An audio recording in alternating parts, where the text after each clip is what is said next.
فلا أقسم بمواقع النجوم وإنه لقسم لو تعلمون عظيم إنه لقرآن كريم في كتاب مكنون لا يمسه إلا المطهرون تنزيل من رب العالمين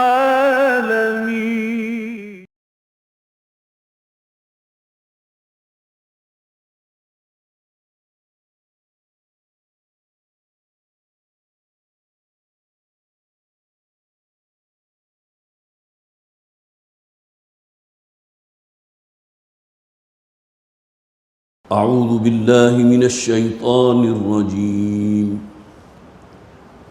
بسم الله الرحمن الرحيم. قل يا عبادي الذين أسرفوا على أنفسهم لا تقنطوا من رحمة الله إن الله يغفر الذنوب جميعا إنه هو الغفور الرحيم. وأنيبوا إلى ربكم وأسلموا له من قبل أن يأتيكم العذاب ثم لا تنصرون. واتبعوا أحسن ما أنزل إليكم من ربكم من قبل أن يأتيكم